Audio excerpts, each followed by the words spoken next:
In the quiet stillness of an early morning at Riverside Park, a young black boy moved between benches, picking up empty cans. He hoped it might ease his grandmother's burden, even a little. But then he stopped. Just ahead, a pregnant woman was clearly in pain, possibly going into labor. People around her kept walking, watching, but doing nothing. Without a moment's hesitation, he ran to her side. He never imagined one small act of kindness could change his life forever. Before we dive in this story, let us know where you're watching from. We love to hear your thoughts. The sun had barely risen over Maplebrook when the soft rattle of aluminum cans echoed through the still air of Riverside Park. The morning haze hung low, silver threads catching the first streaks of light as they stretched across the cracked concrete paths and dew-kissed grass. The neighborhood was quiet at this hour, too early for joggers, too late for the night wanderers. A worn-out shopping cart squeaked along the gravel, its wheels sticking occasionally in the grooves of uneven pavement. Pushed by a boy who looked smaller than his 12 years, the cart bore the rusted scars of long days and longer nights. Tyrese Walton moved with purpose, his steps measured, practiced. His small hands, calloused beyond their age, reached down to collect another can, his eyes scanning instinctively for glass bottles tucked under benches or discarded near trash bins. He wore a faded hoodie with holes at the elbows and sneakers held together by more faith than fabric. Strapped to his back was a fraying backpack filled with empty bags, a plastic water bottle, and a small notepad where he kept a running tally of every item he found. His self-made system, his way of keeping order in a life that rarely offered any. The park, nestled on the edge of downtown, sat like a forgotten memory, where the clean-cut borders of wealth met the frayed edges of the working poor. Further east, glass buildings gleamed like polished teeth in the morning light, but over here even the pigeons seemed to move slower. Tyrese didn't mind. This was his route, the one he walked every morning before the city fully woke up. He bent down to pick up a Sprite can near the fountain, its metal cool against his skin. A breeze swept through, carrying the scent of damp earth and distant fried food from the 24-hour diner his grandmother, Miss Althea, used to work at before her knees gave out. Now she stayed home, her body too tired but her mind still sharp, still full of stories she whispered at night, when the bills piled up and the lights flickered like dying stars. Ladies did this for her. For the pills they sometimes had to choose over groceries, for the gas bill that came red-stamped and final, for the roof that leaked when it rained too long. He didn't complain. This was their life. This was how you survived when no one came to save you. As he moved past the old swing set, he caught sight of a woman in yoga pants and a designer windbreaker walking a purebred golden retriever. She glanced at him once, then pulled her dog a little tighter, crossing to the other side of the path as if his presence was something contagious. Tyrese didn't flinch. He was used to the stares, the looks that measured his worth by the stains on his sleeves and the color of his skin. He learned long ago that people didn't see a boy when they looked at him. They saw a threat, a warning, a reason to keep their windows rolled up. He passed a park bench where a young couple sipped lattes from biodegradable cups, laughing softly as they scrolled through their phones. Neither of them looked up. To them he was just background noise. That was fine. Being invisible had its uses. As he neared the footbridge that crossed over the duck pond, Tyrese paused, his breath catching slightly from the weight of the cart and the chill in the air. He looked out over the water where the early light shimmered like a broken promise. His fingers tightened on the handlebar. Another hour and the park would fill with joggers, dog walkers, city workers on their breaks. He needed to finish before then, before people started acting like he didn't belong here. Because they always did. Just last week, a groundskeeper had stopped him near the north entrance, barking at him to get lost. "This ain't no place to be hustling, kid," he had said, his voice thick with condescension. When Tyrese tried to explain, to say he was just collecting recyclables, the man's face twisted with disgust. "I don't care what you're doing, go back where you came from." Where was that exactly? Tyrese hadn't figured it out yet. All he knew was here, this park, this cart, this hunger in his gut that never really left. He rolled his cart forward again, the rattle of cans like a rhythm he could trust. Somewhere behind the trees, a baby cried. Somewhere ahead, a new day waited, and Tyrese Walton, barely 12, all heart and bone. kept walking. On the bench beside her sat a small brown paper bag, still warm with grease spots at the bottom. An unopened bottle of juice rolled slightly with the breeze, as if someone had left in a hurry but planned to come back. She glanced at it once, then closed her eyes like she was trying to steady herself. A paper bag rested beside her on the bench, its bottom darkened with grease spots. An unopened juice bottle rolled gently against the leg of the bench. It looked like someone had just stepped away. Tyrese noticed her. She was sitting alone near the railing, dressed in sleek athleisure, one hand resting on the small of her back. She looked like she was waiting for someone, but her shoulders were hunched, her breathing too fast, too shallow. Something was wrong. Her shoulders were hunched, her breath too fast, shallow and uneven. Her other hand clung tightly to the metal railing like it was the only thing keeping her upright. Maybe her husband had just stepped away. Maybe he hadn't seen this coming. Neither had she. Tyrese slowed, squinting. She was pregnant. Very pregnant. And something in the way she swayed told him her body was about to betray her. He looked around, hoping, expecting someone else would see it too. There were people nearby. A jogger running in place a few feet away. A middle-aged man reading a newspaper on a bench. 2 teenage girls taking selfies under a tree. But none of them looked at her. None of them moved. Tyrese's heartbeat picked up. A voice echoed in his head, his grandma's voice, quiet but firm, worn from years of surviving. Don't get involved, baby. Folks like us don't get to make mistakes in front of people like them. And yet, something deeper, something older than fear tugged at him. Maybe it was the way the woman's knees buckled for a split second, or the panic that flickered across her face as she gripped her belly and gasped. He didn't think, he just ran. The wheels of his cart squeaked violently as he let go of it mid-path, sprinting the last few feet and catching her just as her legs gave out. She collapsed into him with more weight than he expected, nearly taking them both down, but he planted his feet, wrapped both arms around her, and held her steady. Her body trembled, her skin clammy beneath the sweat-drenched sleeves of her jacket.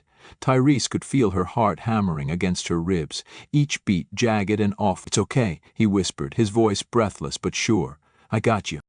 The woman's eyes were glazed, unfocused, her lips parted like she wanted to speak but couldn't find the words. Her fingers dug into his shoulder, her knuckles white.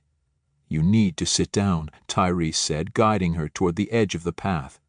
They lowered together slowly until she was sitting against the railing, still breathing hard, one hand cradling her swollen stomach.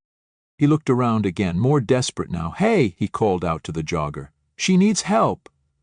The man hesitated, gave a fleeting glance, then looked away and turned up the volume on his headphones. "Can someone please?" "She's not okay." Tyrese's voice cracked as it rose, but the park remained unmoved. People watched now, yes, but like spectators, not participants. They stayed back, they stayed safe. His hands were shaking as he reached into his backpack and yanked out a half-double bottle of water. He twisted the cap off and gently tilted it toward her lips. "Here," he said. "You gotta drink something." At first, she didn't respond. Then, slowly, her head tipped forward and she took a small sip, coughing slightly but managing another. Her breathing eased just a little. Tyrese crouched beside her, sweat breaking across his own forehead, not from exertion, but from the heat of so many eyes watching yet doing nothing. He pulled out a wrinkled cloth, an old dish rag his grandma used for cleaning, and gently dabbed at her forehead. "Don't pass out," he murmured. "Please don't." Suddenly the woman gasped, a raw, urgent sound that sent a chill down Tyrie's spine. She grabbed her stomach with both hands, her eyes wide now, full of fear. "Cramps," she whispered, her voice barely audible. It's not right." Panic rose in Tyrese's chest like a tide. This wasn't just dehydration or exhaustion. Something was wrong, really wrong. He reached for his pocket, then cursed under his breath. He didn't have a phone. The one he used had cracked beyond repair 2 weeks ago. "Somebody call 911, he shouted, spinning toward the small crowd that had gathered but still held their distance. "She's pregnant. She needs an ambulance." There was a pause, a long and terrible stillness where the only sound was the woman's ragged breath and the distant call of a crow overhead. Then, a woman in a tennis visor finally lifted her phone, murmuring into it with disinterest like she was ordering lunch. Tyrese turned back to the woman, her face pale, her body curled into itself. Her fingers reached for his again. "You're not alone," he whispered. "I'm not leaving you." And he meant it. Even if no one else cared, even if the world was too cold to see her, he would not let her fall. Tyrese barely had time to breathe before he heard the heavy thud of approaching boots against concrete. He didn't even need to turn around. He could feel the presence before the voice came, sharp, barking, already coated in assumption. "Hey, step away from her!" Tyrese's spine stiffened, but he didn't move. The woman's hand was still wrapped around his wrist like a lifeline, her fingers trembling against his skin. He tightened his grip around her shoulders and slowly turned his head. The man towering over him wore the uniform of a city park security officer, badge glinting in the sunlight, jaw clenched, hand already hovering near the radio strapped to his vest. He wasn't looking at the woman. He was staring straight at Tyrese, with a gaze that saw no context, no nuance, only threat. "I said back away, kid," the guard snapped, stepping closer. His hand twitched near his belt. Tyrese's throat dried. "She's not safe. She needs help," he said, voice steady but shaking at the edges. "I'm helping her." The guard snorted. "Help? You expect me to believe you were helping her? What were you doing, waiting for her to drop her purse?" The words hit like stones. Tyrese felt them land in his chest, heavy and cold, even though he'd heard variations all his life. He could hear them in every store alarm that chirped only when he walked in.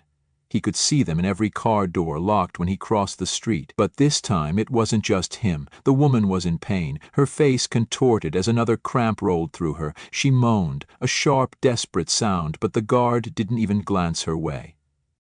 Tyrese rose slowly to his feet, not to challenge, not to escalate, but to protect. His body formed a barrier between the guard and the woman who was barely staying conscious. "She's pregnant," he said. "She almost collapsed. I caught her. She needs an ambulance." The guard's mouth curled in distaste. "And I'm sure you just happened to be here, right? Just another good Samaritan with a shopping cart full of trash." His gaze dropped to Tyrese's clothes, to his dirt-streaked sneakers and worn hoodie, and Tyrese could see the silent conclusion in the man's eyes, that he was lying, that he didn't belong here, that a black boy on his knees next to a white woman must be trouble. A small crowd had begun to gather at a distance. Most of them stood in clusters, whispering behind hands, some with their phones raised not to help but to record. The guard took another step forward. "Back up," he said again, this time more forcefully. His fingers twitched toward his radio. "Or I'll call this in." Tyrese's heart pounded, his muscles tensed, torn between fight and flight. But the woman's body leaned into him again, a weak cry escaping her lips. She needed him, not a guard with suspicion in his eyes, not a camera held by someone waiting for drama. Him. "No," Tyrese said, louder now. "I'm not backing up. She's not safe, and you're not even looking at her."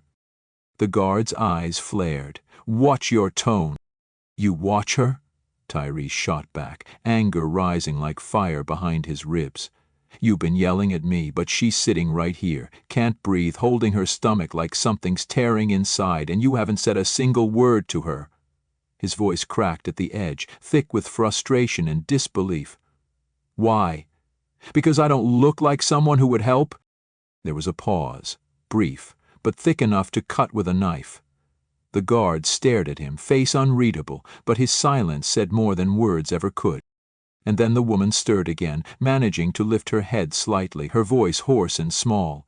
"He helped me," she whispered. "He's the only one who did." The crowd grew quieter. A ripple moved through them. Uncertainty, discomfort, maybe shame. Tyrese didn't know. He didn't care. He just dropped to his knees again, brushing her damp hair back from her forehead. "It's okay," he murmured. "You're going to be okay." Somewhere in the distance, faint but growing louder, came the shrill wail of an approaching siren. Help was coming. But Tyrese knew, deep down, that help should have come sooner. It should have come from the people who walked past. From the man with the badge, from a city that said all lives mattered but never proved it when it counted.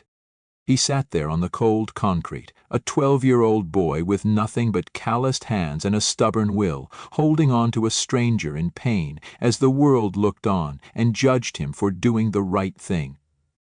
The sirens were closer now, pulsing through the air like a heartbeat, steady and urgent. Tyrese kept his arm around the woman's shoulders, steadying her as she shivered with another wave of pain. Her grip on his sleeve had loosened but never let go. The guard hovered nearby, radio clutched in his hand but silent now, jaw clenched as if unsure whether to retreat or double down. The crowd had shifted too, still distant, still watching, but the expressions were different. The camera phones lowered slightly. Some people looked uncomfortable, others confused, like they were slowly realizing they'd chosen to stand still while a boy fought to keep a stranger alive. Someone from across the park, maybe a cafe worker or a jogger, had shouted for help.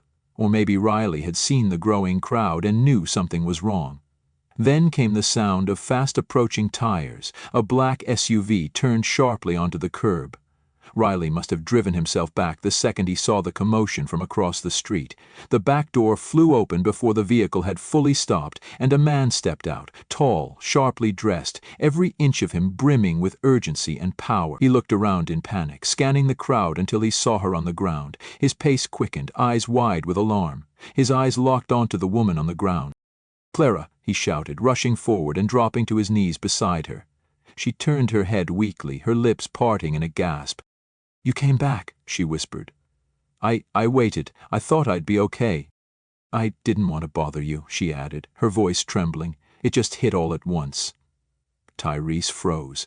Riley, that name hit like a spark in the back of his mind.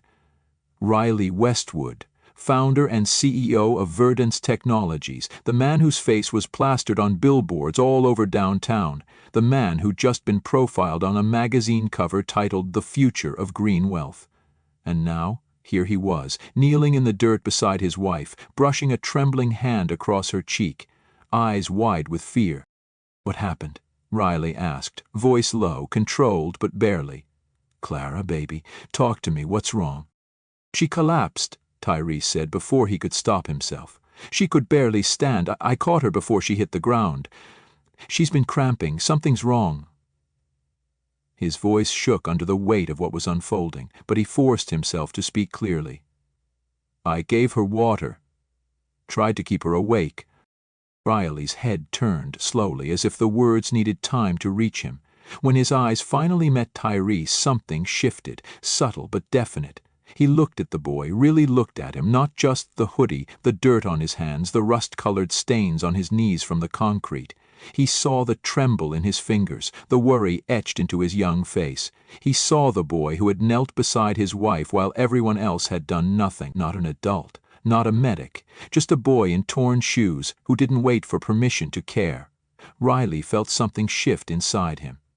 A respect that had nothing to do with age or title. Then Riley's gaze shifted to the guard, who stood stiffly at a distance, still gripping his radio like a crutch. "What did you do?" Riley asked, his voice colder now, quieter, deadlier. The guard straightened. "Sir, I arrived to find this kid hovering over your wife. I was trying to secure the situation until—" "Secure the situation?" Riley cut in, voice sharp as a blade. "That kid is the reason she's still conscious. Did you even check on her?" "I was following protocol," the guard replied, but his voice faltered. "No," Riley snapped. "You were following prejudice." The ambulance finally pulled up, two paramedics leaping out with practiced urgency. One of them dropped to his knees beside Clara, already pulling out equipment, checking vitals. The other nodded at Riley. "Sir, we'll take her now. Do you want to ride along?" "I'm coming with you," Riley said, his tone leaving no room for argument. As they loaded Clara onto the stretcher, her hand slipped from Tyrese's arm, but before they wheeled her away, she turned her head again, weak but deliberate. "Him," she whispered, pointing. "He helped me. He stayed." Riley reached down, placed a hand on Tyrese's shoulder. His voice was quieter now, but every syllable hummed with something deep. "What's your name, son?" "Tyrese," he said, barely above a breath. Riley nodded once. "Thank you, Tyrese, for seeing her, for not walking away when everyone else did." The weight of it hit Tyrese all at once, not the praise, not the recognition, but the relief. Someone finally believed him. Someone with power, someone who hadn't started from suspicion.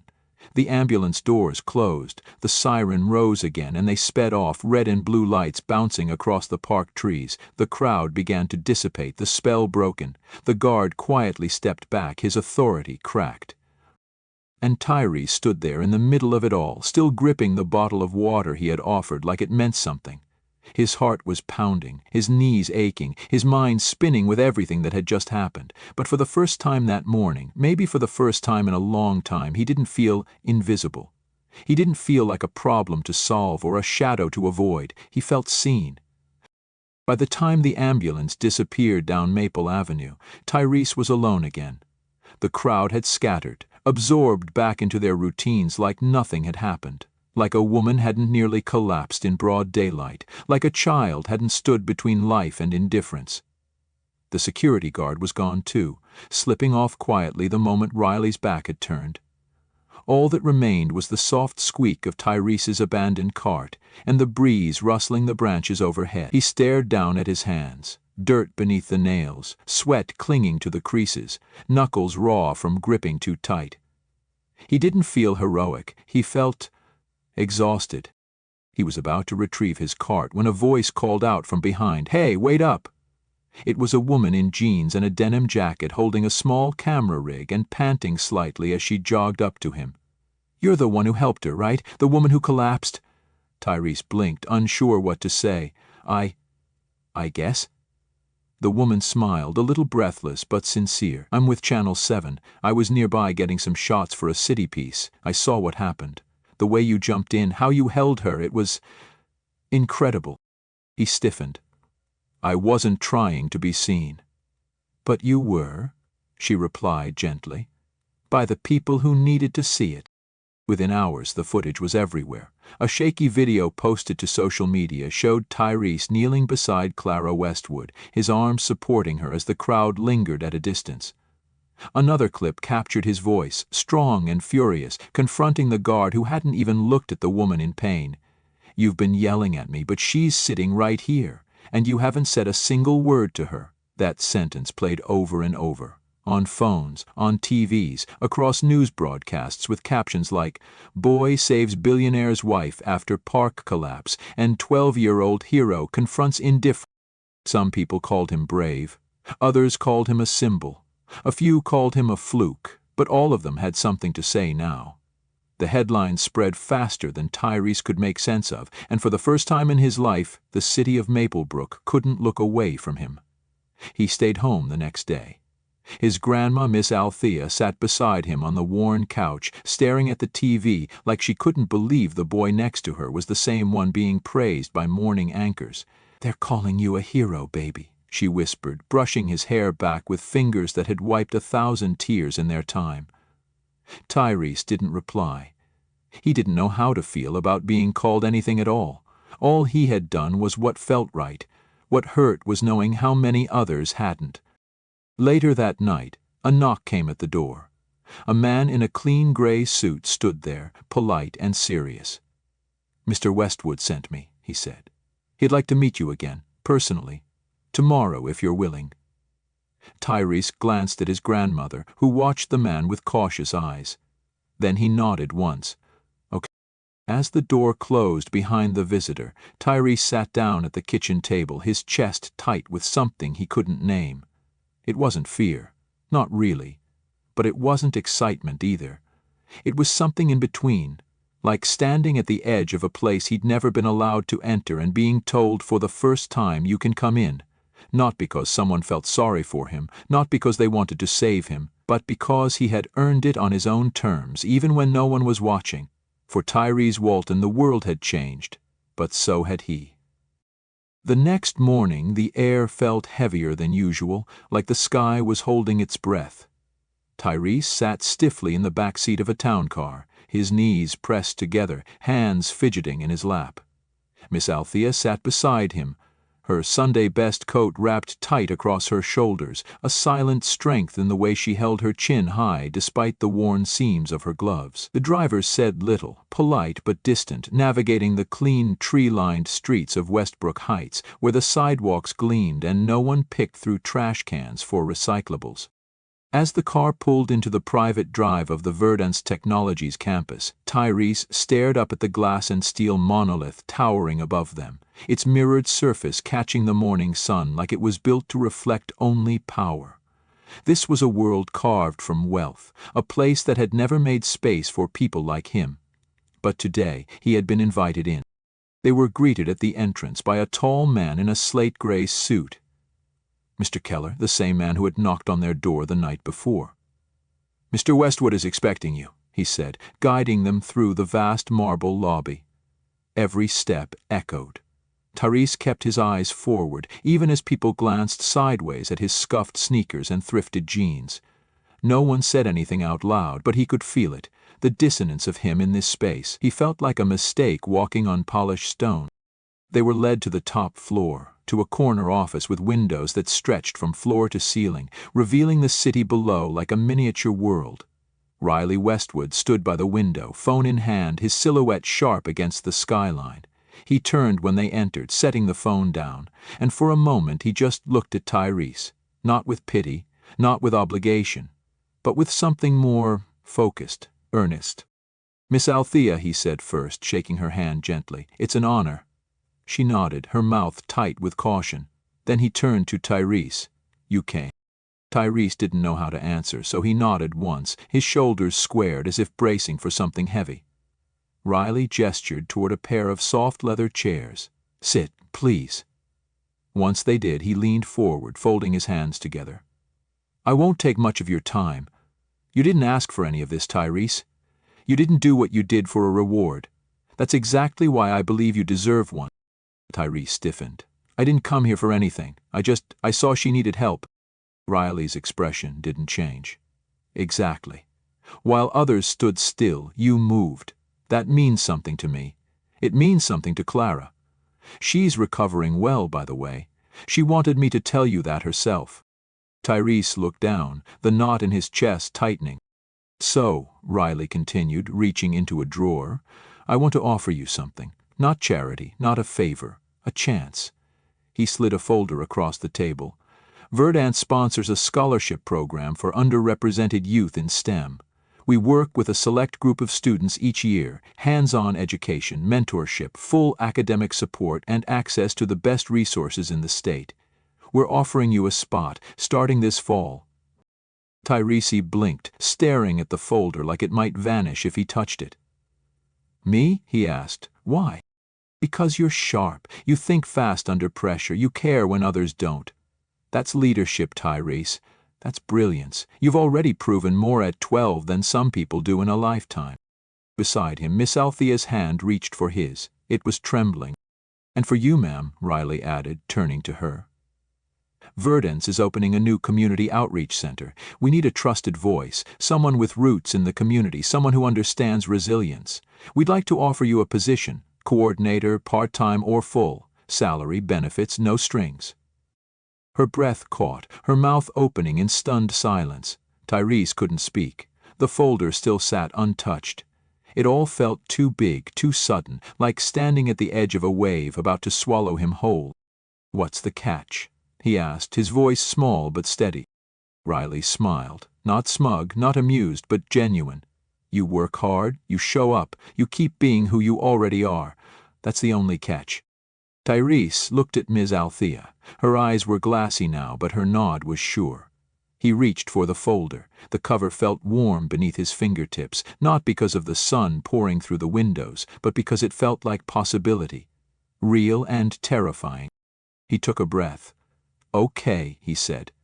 "I'll do it." Riley smiled again, this time like something important had just begun. "Good, then let's get started." 1 year later, the sky over Maplebrook shimmered with the soft blush of early spring, the kind of morning that made the air feel alive. The wind carried the scent of clean pavement, blooming dogwoods, and something else. Something hopeful.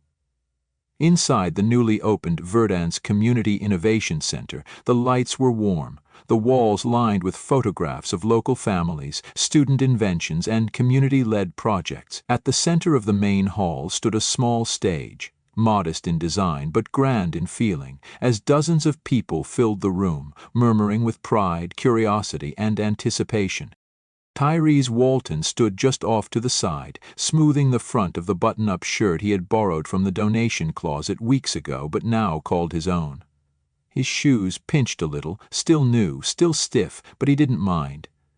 His hands, once calloused from gripping rusted cart handles, now held the edge of a note card. The ink was slightly smudged from how often he had folded and unfolded it. From across the room he spotted Miss Althea, standing near the entrance in a navy blue blouse with gold buttons, her hair pressed and pulled into a neat bun. She stood beside a group of women from the neighborhood, smiling, beaming even, as she pointed toward the plaque near the door that read, "Community Coordinator Althea Walton." Tyrese swallowed hard and looked back at the crowd. His name was being announced now, the words echoing through a microphone he still wasn't used to, and now, presenting his first research project as a student of the Verdance Young Innovators Program, Tyrese Walton. He stepped forward, not rushed, not small. His shoulders were straighter now. His walk had weight. He moved past the rows of professionals in sleek blazers, next to fellow students in neatly ironed uniforms, and up to the center of the stage where his model stood waiting. An intricate system of filters and recycled materials, designed to purify rainwater for use in underserved neighborhoods. The applause settled and silence followed. The good kind, the kind that meant people were really listening. He took a breath. "When I was little," he began, voice clear though soft, "I used to push a cart through Riverside Park every morning. I collected cans to help my grandma with the bills. I never thought anyone would care about what I knew or what I could do. People looked past me, they looked through me. But one day someone needed help, and I was there. Not because I knew what would come next, but because it was right." He paused, eyes scanning the room, catching Riley Westwood in the front row beside Clara, who sat now with their baby daughter in her lap. "That moment didn't make me special," Tyrese continued. "It just reminded people that kids like me exist. That we see things, that we care, and maybe, if we're given a chance, we can do something with that." He stepped aside, gesturing toward the model behind him. "This project is about turning what's overlooked into something that saves lives, kind of like people, I guess." The room stayed quiet for a second longer, as if no one wanted to break what had settled in the air. Then came the applause, not polite but full, rising like a wave, like affirmation. Tyrese smiled, not wide, not flashy, but real. Afterward, as the crowd mingled, Riley approached him, holding 2 cups of punch. "I don't think I've ever been that proud of someone I didn't share a last name with," he said, handing one to Tyrese. Tyrese chuckled softly. "Thanks. I still can't believe this is real sometimes." "It's real," Riley replied, "because you made it real." Behind them, a new sign was being mounted in the hallway leading to the youth lab. Simple black letters against brushed metal. The Tyrese Walton Youth Lab, for those who refuse to walk away. Tyrese turned back toward the center, the hum of voices wrapping around him, the smell of possibility thick in the air. This place, this life, wasn't a gift. It was a door, and he had kicked it open with nothing but instinct and heart. He still remembered the feel of that cold pavement beneath his knees. He still remembered the weight of being looked at like a mistake. But now, he also knew what it meant to be believed in, and for the first time Tyrese didn't feel like he was visiting someone else's world. He was home. Join us to share meaningful stories by hitting the like and subscribe buttons. Don't forget to turn on the notification bell to start your day with profound lessons and heartfelt empathy.